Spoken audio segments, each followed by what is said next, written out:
Roblox. It's a complete meme in popular culture. And for good reason. It's aimed at young children, the community is a complete joke. No! How? It's supposed to work! And at this point, most of the games on the front page are just utter garbage. However, you occasionally get the odd game come through the cracks, and although they'll never do as well as the child-friendly games designed to separate cash from parents, these are the ones that truly show what's possible on the platform. Enter Neo Warfare X. This is a game that is not designed for anyone other than those who are genuinely in love with air and or seacraft. There is an obnoxious amount of content in this game. I've never in my life seen such a diverse selection of completely unique vehicles in any game, let alone one designed on the same platform as this utter disaster. To say it's complicated would be an understatement. With every single aircraft having unique handling and stealth characteristics, weapon loadouts, radar strength, special abilities, carry capacity, and so much more, it can be a nightmare for new players. However, once you get your head around it, this is a game that you will have a huge amount of fun with. I'm going to avoid talking about game passes because I'm poor and they are pricey.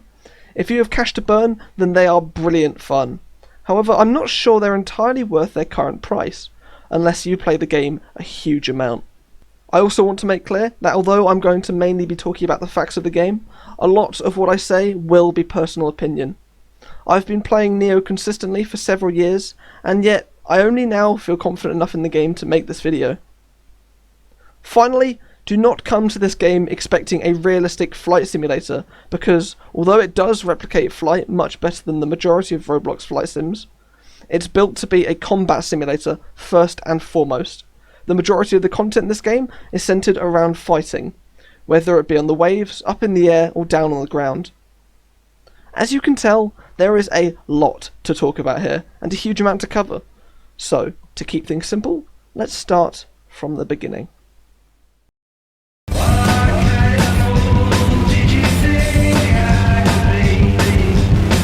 The game first opened to paying players in 2017, with the game's vehicle selection, UIs, and mechanics being just a shell of what they are today. The game was lucky if it held 2 concurrent players. The game progressed slowly over time, and finally began picking up a reasonable player base in around 2018, when the UI was revamped.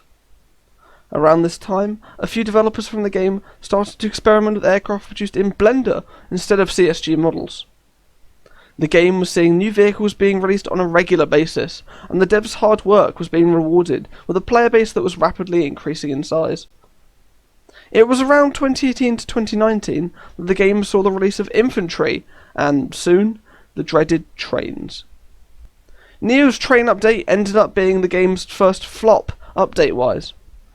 The scripts behind Trains were a re-engineered version of the game's tank physics, so they would behave like a train.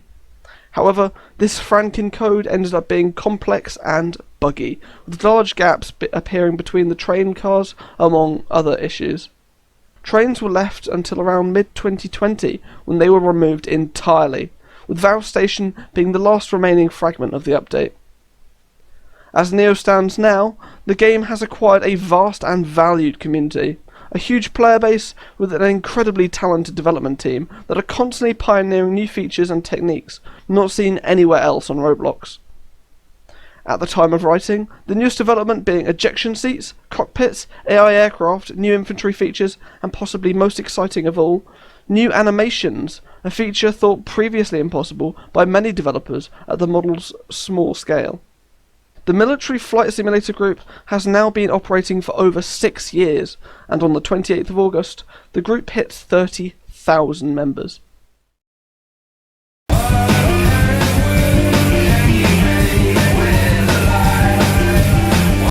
Starting up the game, you'll be greeted with a set of menus, more complex than the majority of the games on Roblox, especially more so than the likes of games targeted at more casual players, such as PTFS.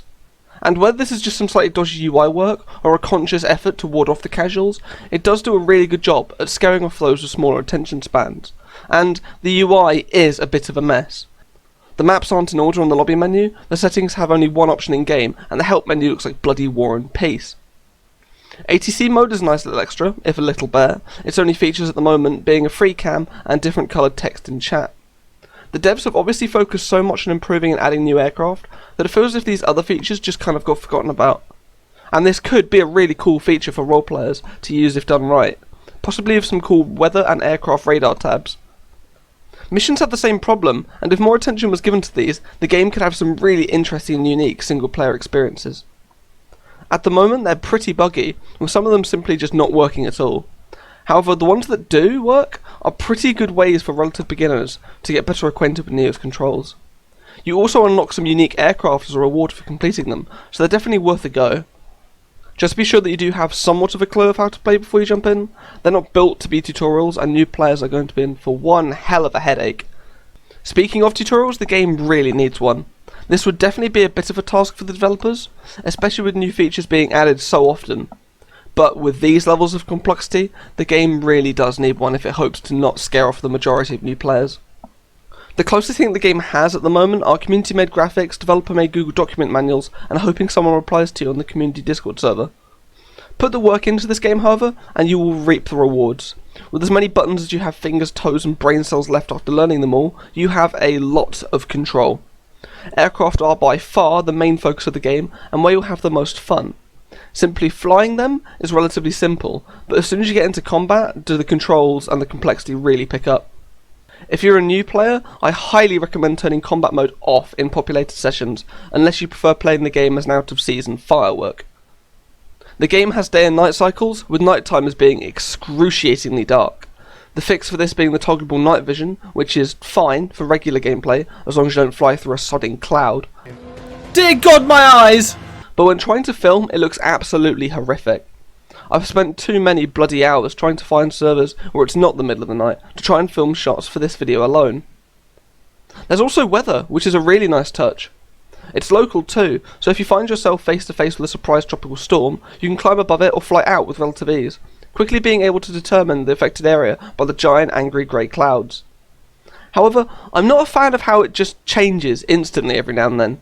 Some more gradual movement would be nice, that you can look at and predict, instead of just chilling in the sunlight when suddenly, bam, 400 miles per hour winds and rain that would be heavy enough to drown a whale.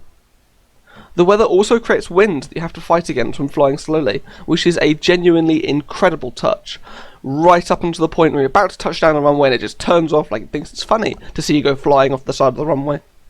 The game has been created at what's close to a 1/8 scale when compared to a regular Roblox player model. And although this means that the game can handle maps that are much, much larger, when things are up close to your vehicles, such as mid-air refueling, forming up another aircraft, missiles, or just the sodding ground, things get glitchier.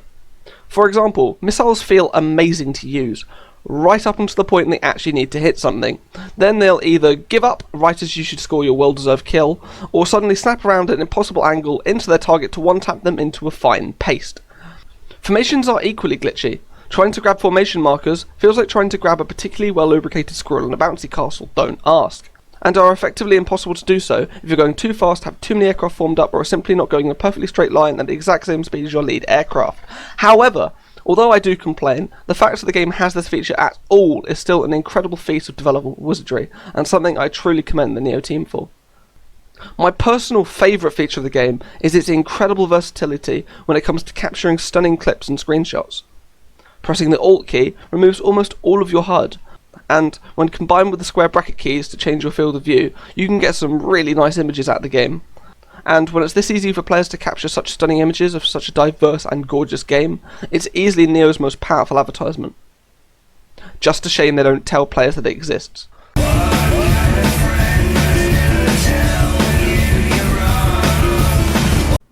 Out of land, sea and air, land vehicles have the smallest diversity by far, and between the map's huge scale and lack of ability to do much of anything at all, it's not hard to see why they're the most neglected.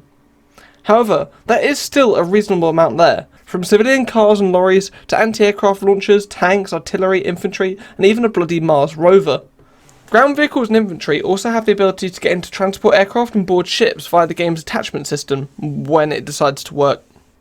The main types of ground vehicles are civilian cars and lorries, which you'll only ever really see in RPs, tanks, which are so useless you'll only ever see them in war games, or anti-air/anti-ship launchers, which do actually have some use against their intended targets.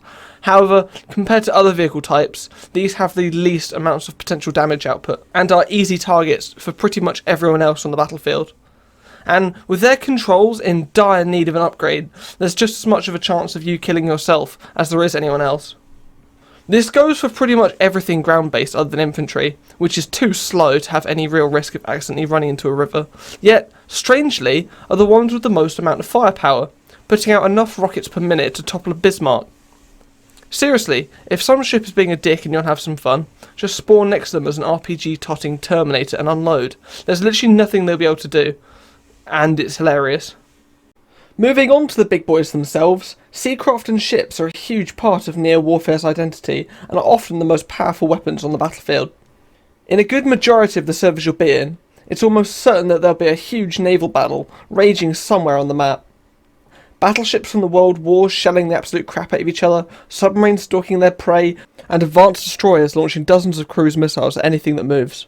But with combat mode putting quite a literal target over your head, these slow-moving behemoths can make easy pickings for a supersonic bomber.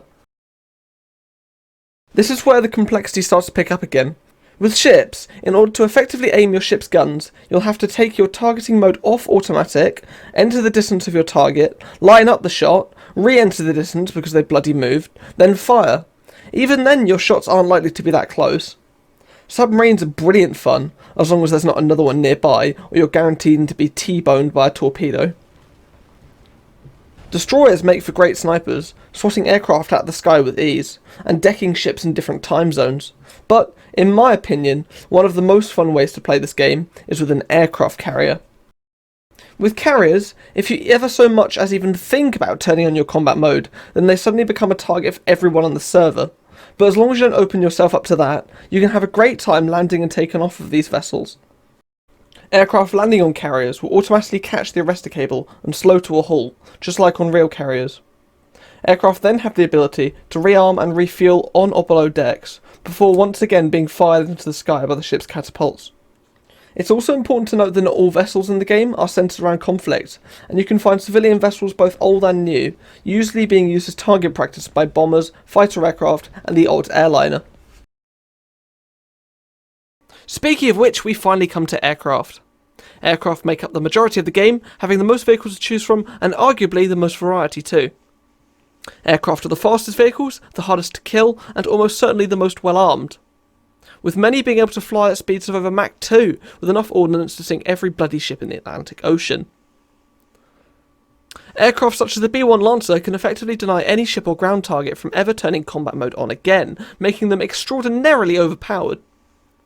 All aircraft, including non-combat types, such as airliners and civilian light aircraft, are equipped with flares and the ability to share radar data with aircraft on the same frequency as them, allowing for stealthy pack hunting and advanced tactics. This comes especially useful when utilising AWACS aircraft such as the E2 and E3, as well as stealth aircraft such as the B2 or Su-57. Just like with ground and seacraft, there is once again a huge amounts of variety with aircraft from all throughout modern history. And all of these different types of aircraft come with unique features too. For example, reconnaissance aircraft have access to high-powered cameras capable of locking onto targets. Transport aircraft have the ability to load smaller aircraft on board. Tankers can mid-air refuel other aircraft, VTOL aircraft can hover, and some aircraft, such as the B-36 or even the AN-22, have the ability to load up other aircraft onto them. Formations work in a similar way, and if an aircraft forms up with the lead aircraft, they then have the ability to shut their engines off, or at least spool them down, allowing them to have greater fuel efficiency. It also allows the tailing aircraft to achieve the speed of the lead aircraft, meaning you can do stupid stuff like this.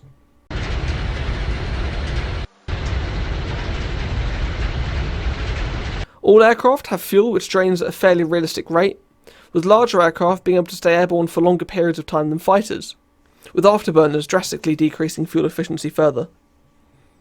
Many aircraft, most notably fighters, also have access to air brakes, allowing for much greater speed control, a feature that's incredibly useful and I feel like should really be on every plane, to be honest.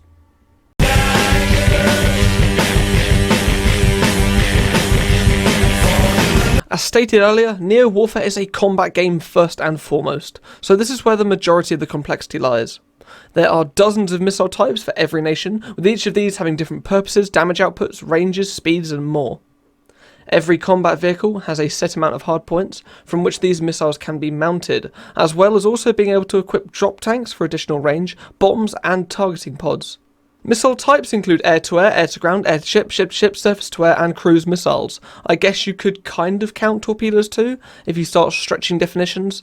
However, most vehicles, with the notable exception of destroyers, are going to be focused on only engaging one type of enemy. So fighters will be based around taking out other aircraft and maybe some ground targets, but will have difficulty dealing with ships, while something like a torpedo bomber or an anti-ship lorry is going to be out of luck if it gets pounced on by an F-22. I could go on for hours about the sheer amount of weaponry in the game, but really the best way to learn is just to practice them and try them out for yourself. Every aircraft comes with flares, which can usually be used to ward off missiles. There's no cooldown for these, so you can just spam away without any real hindrance. Speaking of which, developers, please bring back flare cooldowns. It's just so easy to spam these to ensure that your opponent runs out of missiles before you run out of countermeasures. It was so much more fun trying to time your missile shots with these flare cooldowns, and actually required some skill. Anyway, countermeasures. Ships have noisemakers to disrupt torpedoes and seaweeds to, hopefully shoot down incoming missiles. Ground vehicles are fucking useless, and if there's a missile on its way to you, your only option is to kiss your ass goodbye. Radar is a key part of combat. AWACS aircraft and ships can effectively see everyone on the map. Fighters can only see people in front of them and within a set range depending on the aircraft.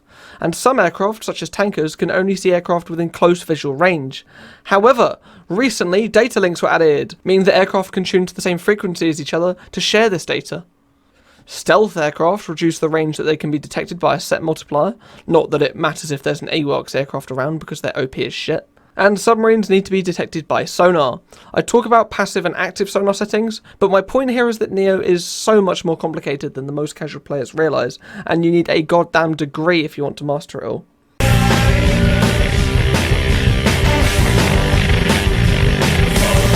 All in all, Neo Warfare X is one of the most underrated games on the Roblox platform, even if it is often hard to ignore its downsides. There was a whole 5-minute segment that was previously in this video talking about the game's community, but there was just so much negativity in it that even after spending 2 hours recording and editing, I felt that it just brought the video down too much and I ended up not feeling comfortable using it. As previously mentioned, the game is also buggy and way too complicated for most casual players. But the incredible amount of content and versatility that the game provides is simply mind-blowing and far surpasses any other game on the platform. It's for these reasons that it is one of, if not my all-time favourite game on Roblox, and a must-play for anyone at all interested in aviation. Although I've tried to be as thorough as I could in the making of this video, Neo proved to just have too many layers to cover. This has proven to be by far the most challenging piece of content I have ever produced, taking me approximately 14 months of on and off work, and quite frankly, I am so ready to just be done with it and get it out to you guys. A big thank you to everyone who submitted clips of this video. About half of all the shots used were uploaded by people in my Discord server. Special thanks to Seagull52 for giving me the freedom to use as many of his stunning clips as I need. Link to his channel is in the description. Do go check him out, his content is amazing. A huge thank you to Darkshark2012 for giving me huge amounts of information regarding the game's history, as well as providing dozens of images and screenshots from all throughout Neo's development. The final thank you goes out to the incredible Whitey for allowing me to use his song Poison Apples in the intro and transition segments. Whitey is sincerely my favourite artist of all time, and getting the go-ahead from him to use his music was an absolutely huge deal for me. I could not recommend his music enough, so please do go check out his channel in the description. You won't regret it. And with all that done, there's nothing else for me to say, except that I hope you've enjoyed this video. Patron out.